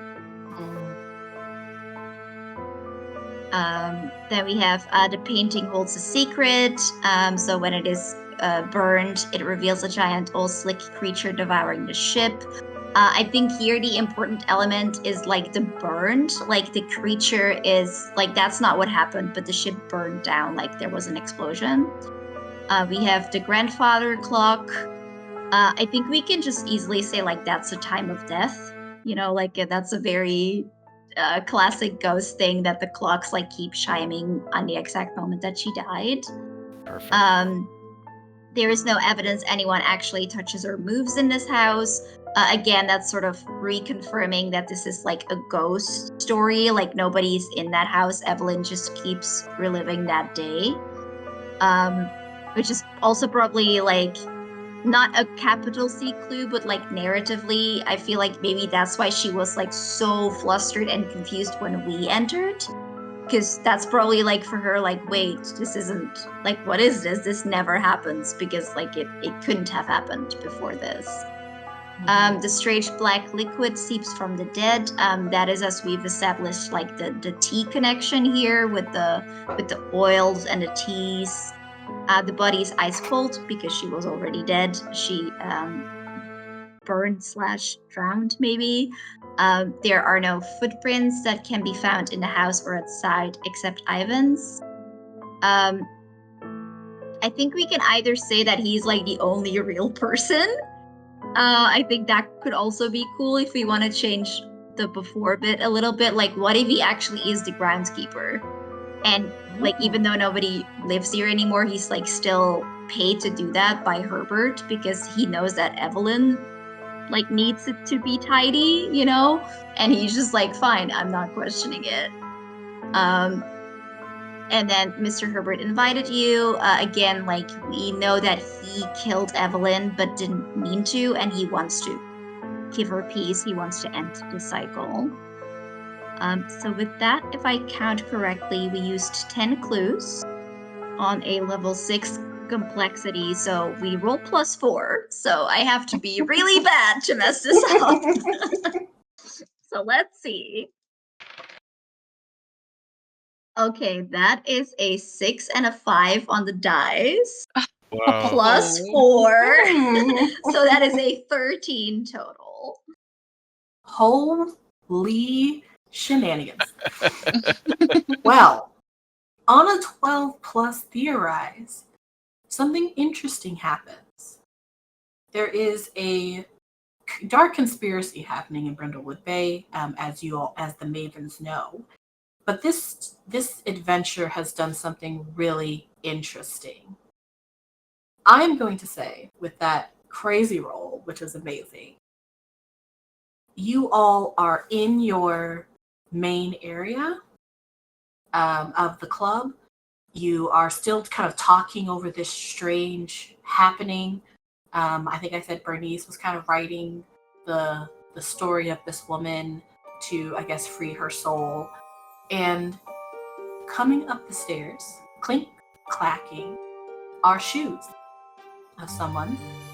And coming into the door, we see a gentleman you all have seen many times before, but now you understand who he truly is. And he is holding a beautiful silver tea tray with beautiful black tea ready to be served to all of you. And this gentleman, you can all see, even though you've never truly met him in person, is Augustus Herber. Younger than he should be for someone who should have been alive in the 1800s. But he comes to your table, sets down the tea, and reveals himself as someone who clearly understands the darkness that's happening in Brindlewood Bay, and offers you all a sip of some very delicious tea. And I think that'll be the end of your mystery. Right into another one with that great roll. Fantastic. I just So want fun. it on tape that I know that 11 plus 4 is not 13. But it's very late here and my math doesn't work. But either case, 12 plus. Yeah. just needed to quickly correct myself here. That's okay. You don't want that on the internet. Very similar. Yeah, Very similar. whoever's listening here is like, wait, Like, 5 plus 4. That's not. What is this lady saying? No, that was exceptional. Wow. Nice. What a story. What an adventure. Man. That's a wild ride. The Crazy. vibes were peak. Yeah. Absolute crazy vibes. Loved it. Bernice That was is never amazing. drinking tea again. Yeah, really. Part 2. I wonder what happens to these ladies as they are confronted by this strange immortal man. I'll have to write that now, I guess. Because it's created a whole other scenario. Awesome. All right, guys. Well, thank you so much. This was so much fun. You guys told an amazing story, made some amazing characters, and I am truly happy and blessed to have been able to play at you guys' table. And just, mainly just sit here and kind of talk sometimes, I feel. I feel like you guys really created the story. So that was amazing. I don't know if any of you have things that's going on in your lives that you wanted to share that we can keep in, like if you play on other channels or if you do other things, but you can say that now if you'd like. No? Not at No, the I don't moment. really have. Yeah. If you want to see me in a different actual play, check out Signals from the Other Side on YouTube with the creator of the game, Jason Cordova. He made this game. He also made Public Access, which Signals of the Other Side is an AP for, which is also actually a game that kind of deals with like growing up and then time and how, as a kid, maybe you didn't think something was scary. And now as a grown up, you realize like that was messed up. So it's a really fun game. Check it out if you want to. But that's it. I don't have any social media, so you can't find me there. No problem. Anyone else? I could say I stream sometimes, but play often on Symphony Entertainment on their server. So you can find me over there as Keeper Chad, and you should check them out. It's a nice community. Mhm. I guess since we're all saying something, you can eventually find me on Twitch in a Pathfinder campaign called Solo Leveling Exodus. We're getting that together with at Unholy Basil. We'll be hosting that. So look forward to finding me play a very confused druid trying to not die in dungeon crawls. Ah, That sounds amazing. I just put in the other chat for you guys to give me any links that you'd like to give me, and we will put them in the description when this goes live. And that is it for the Aging Journey podcast. Thank you so much to our players, and I hope everyone enjoyed. Enjoy the rest of your day or your evening, and check your tea, I think is the moral. Very good. I have been drinking tea this whole time, and this will not make me stop. It will not make me stop. I'll just check it twice, but I'll keep drinking it. Thank you all for listening to the Aging Journey podcast. We hope you are enjoying the campaign. Don't forget, you can listen to our podcast on our podcast website, Apple Podcasts, iHeartRadio, Spotify, Amazon Music, and YouTube. Lists will be in the description below. Don't forget to follow and subscribe. You can support the podcast on Patreon or join our Discord. Enjoy the journey.